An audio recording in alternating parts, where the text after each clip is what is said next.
भाग हल करना हम लोग सीखेंगे। सबसे पहले ये फॉर्मेट जानना बहुत ज़रूरी है। जिस संख्या में हम भाग देते हैं इस संख्या को भाज्य कहा जाता है, और जिस संख्या से भाग दिया जाता है इसे भाजक कहा जाता है।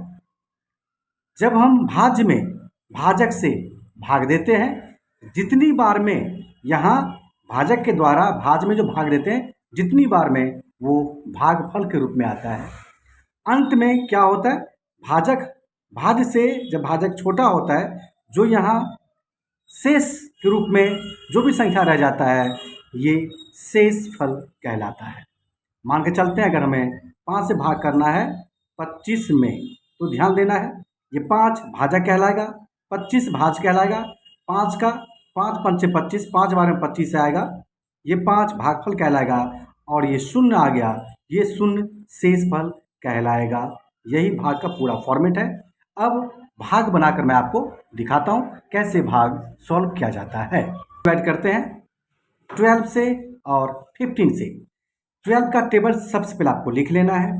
अब ध्यान देना है यहाँ 2 सबसे पहला संख्या क्या है, 2 में तो डिवाइड होगा नहीं क्योंकि 12 है, ये बड़ा है। हम 2 में एक साथ चलेंगे 25 में। अब 12 के टेबल में देखना है 25 है या नहीं। 12 के टेबल में देखना है 25 से अधिक नहीं होना चाहिए, 25 से छोटी संख्या हम लेते हैं।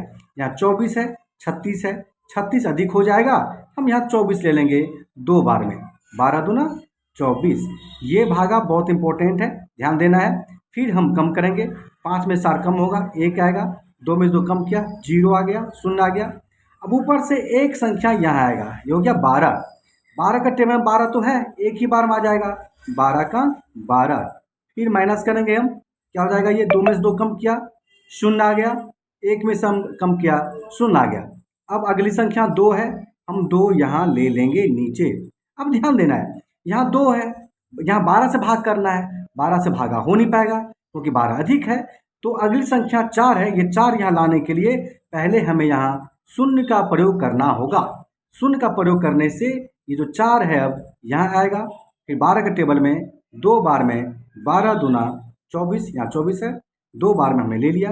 फिर यहाँ में घटाव करना है, माइनस करना है, कम करना है। 4 में से 4 कम किया 0, 2 में से 2 कम किया 0 आएगा। अगला 15 से, फिर 15 का टेबल हमने यहाँ ले लिया है। पहले सबसे पहले किसी भी संख्या से आपको भाग करना होगा, उसका आपको टेबल ले लेना है। यहाँ 4 में डिवाइड होगा नहीं क्योंकि यहाँ 15 है, 15 अधिक है।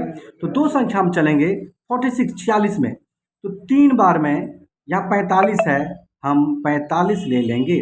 ध्यान रहे 46 से कम लेंगे लेकिन अधिक हमें नहीं लेना है। हमने 45 ले लिया 3 बार में, 6 में से 5 कम किया 1 आएगा, 4 में से 4 कम किया 0 आएगा। यहाँ अगला संख्या 5 है, यहाँ 5 लेंगे। 15 के टेबल में 15 एक बार में आएगा, 15 का 15। फिर कम करना है, यहाँ 5 में से 5 कम किया 0, 1 में से कम किया 0। अब अगली संख्या 1 है, हमने यहाँ 1 ले लिया। हमने यहाँ अगली संख्या हमने 1 ले लिया। अब 1 में तो भाग होगा नहीं क्योंकि 15 है। अब ये 0 लाने के लिए पहले हमें यहाँ 0 लेना होगा। अब ये 0 यहाँ प्रयोग करने से ये 0 यहाँ आएगा, मीन्स अगली संख्या यहाँ हम ले सकते हैं। क्या हो गया 10। अब 10 में भी 15 से भाग नहीं होगा क्योंकि 15 जो है 10 से अधिक है और यहाँ हमें 10 से कम लेना है। अब हमें अगली संख्या 5 है, यहाँ 5 लाने के लिए फिर यहाँ हमें 0 का प्रयोग करना होगा, ये 5 यहाँ आएगा। अब आपको क्या करना है, 15 के टेबल में देखना है 105 से कम होना चाहिए, या तो 105 होना चाहिए या 105 से कम होना चाहिए, 105 अधिक नहीं होना चाहिए। और 15 के टेबल में यहाँ 105 है, 1 2 3 4 5 6 7 बार में यहाँ हम ले लेंगे 7, 15 सत्ते 105। अब 5 में से 5 कम किया 0 आएगा, 0 में 0 कम किया 0 आएगा, 1 से कम किया 0 आएगा, शेष फल 0 आ गया। इस तरह से हम भागा का हल करते हैं।